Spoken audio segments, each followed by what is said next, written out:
खोथाजों नङा मावनायजों सुबुंनि जिउजों बेसोर दैदेनगिरिनि सिनायथि गसाइगावनि जयमागुरि गामियाव इउपिपिएल दोलोनि जयनिं हाबाफारि बिटिसिनि बिसायख'थिखौ नोजोर लाखिनानै गुबुन गुबुन दोलोजों लोगोसे इउपिपिएल दोलोखौबो गोख्रोङै साखाफारा जानायखौ नुनो मोनदोंसै। बेबायदिनो गुबुन गुबुन ओनसोलफोराव जयनिं हाबाफारिया सोलिबोबाय थानाय बायदिनो दिनैबो सराइबिल ब्लक इउपिपिएल दोलोनि बानजायनायाव गसाइगावनि जयमागुरि गामियाव मोनसे जयनिं हाबाफारिया जानानै थाङो।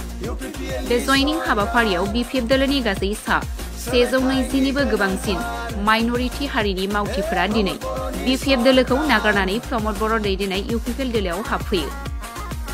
मख'नो गोनांदि बे हाबाफारियाव गसाइगाव जिल्ला इउपिपिएल दोलोनि गाहाय नेहाथारि डक्टर रामथानु ब्रह्म, सराइबिल ब्लक कमिटि इउपिपिएलनि गाहाय नेहाथारि मृदुल बसुमतारी बिथांमोनजों लोगोसे सराइबिल ब्लक इउपिपिएल दोलोनि गोबां दैदेनगिरि बिथांमोना बाहागो लायो। আপনার নামটো কি? মোর নাম মোহাম্মদ সামিনুর রহমান বেপাৰী ভুট্টু। কোন দলত আছিল? মই বিপিএফত আছিলোঁ। আজি কোন দলত যোগদান কৰিলে? আজি মই ইউপিপিএলত যোগদান কৰিলোঁ। কিয় যোগদান কৰিলে? মোৰ নীতি নিয়মবিলাক ভাল লাগিল আৰু মানে চিফ ছাৰৰ মানে যিমানখিনি এইবিলাক মোক ভাল লাগিছে, ইয়াৰ কাৰণে মই ইউপিপিএলত যোগদান কৰিলোঁ। কিমানজন জইন হৈছিল? 81। বিপিএফৰ টাইমত মই কি মোৰ গাঁৱটোতে একো পোৱা নাই আৰু পিছ পৰি আছে। এইবাৰ এনে মানে উন্নতি ভালেই হৈছে। মই চাই কিনে ইয়াৰ কাৰণেহে ইউপিপিএলত মই যোগদান কৰিলোঁ।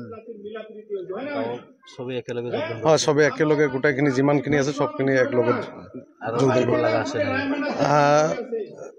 এটা দুটা থাকিব পাৰে আৰু এইটো মানে হেৰি নাই, কিন্তু যিমানখিনি আছে গোটেইখিনি আহি গৈছে। এটা দুটা থাকিব পাৰে, এইটো মানে এইকেইটাও আহিব। এই চৰকাৰৰ পৰা মই আশা কৰিলোঁ এইটোৱে, মানে মোৰ গ্ৰামটো আৰু চাব আৰু এনেতো চৰকাৰ মই চাইছোঁ, মোক ভাল লাগিছে, ইয়াৰ কাৰণেহে আহিছোঁ। মই ভাল নালাগিলেতো নাহিলোঁ হয়। মই ভাল লাগিছে কাৰ্যকলাপবিলাক, ইয়াৰ কাৰণে মই আহিছোঁ। হৈ আছে ইয়াত বুলি কি, গোটেই জেগাতে হৈ আছে। हाबाफारि होनना बुङोब्ला जोंनि सराइबिल ब्लकनि आन्दाराव दावलिगुरि प्राइमारियाव बिपिएफनि हार्डकर बिपिएफफोर सा 120निबो बारा बिपिएफनि कर्मिफ्रा जोंनि इउपिपिएलनि एबा मानगोनां प्रमद बर' सारनि दैदेननायाव दा सोलिबाय थानाय सरकारनि प्रति जे इउपिपिएल गभर्नमेन्टआ जेबायदि प्रमद बर' सारनि दैदेननायाव मोनसे मोजां गभर्नमेन्ट, जे गभर्नमेन्टआवनाखि मोनफ्रोमबो जाथि जनगोष्ठीखौ लानानै न्याय होगासिनो दङ, अलराउन्डार डेभेलपमेन्ट फारफ्रोमथिंबो जोंना जागासिनो दं। थ' बेफोरखौ मोजां मोननानै दिनै नैबे दावलिगुरि सिङाव थानाय जोंनि माइनरिटी सुबुंफोरा सा 120निबो बारा जोंनि इउपिपिएल दोलोआव जोगदान जादों।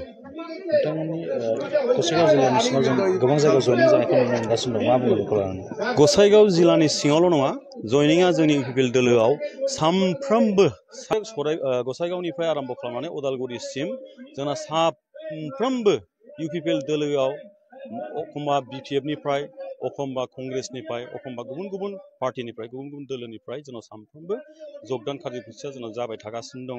आरो नोंथांमोना नुगासिनो दङ जे दा फैबाय थानाय समाव इउपिपिएलआनो सरकाराव थाफिनगोन बा सरकार खालामफिनगोन, बे रोखा जाबाय। मानोना नोंथांमोना दिनै बिपिएफनि बागा बागा लिडारफोर, जायफोर लिडारफोरा बिपिएफखौ सालायोमोन, चन्दन ब्रह्मनिफ्राय आरम्भ खालामनानै खाम्फा बरगयारिनिफ्राय आरम्भ खालामनानै दिनै हितेश बसुमतारीनिफ्राय आरम्भ खालामनानै जेसेबां बिपिएफनि गिदिर गिदिर लिडारफोर दं, साफ्रोमबो लिडारफ्रानो दिनै इउपिपिएलआव हाबफैजोब्बाय। थ' इउपिपिएलआव दिनै जयनिं जानाया गसाइगावल' नङा, गसाइगाव टु उदालगुरि सामफ्रोमबो दिनै इउपिपिएलआव जोगदान जानायखौ नुगासिनो दङ। दिनै जोगदान जानाय सोद्रोमाफ्रा बांसिनै बिपिएफनि साब्रै साबाल', कंग्रेसनि दङ एबा जिएसपिनि साब्रै साबासो दङ। बांसिनै बिपिएफनि माइनरिटी, गासिबो माइनरिटी, सानैसो नेपालिफोर दं।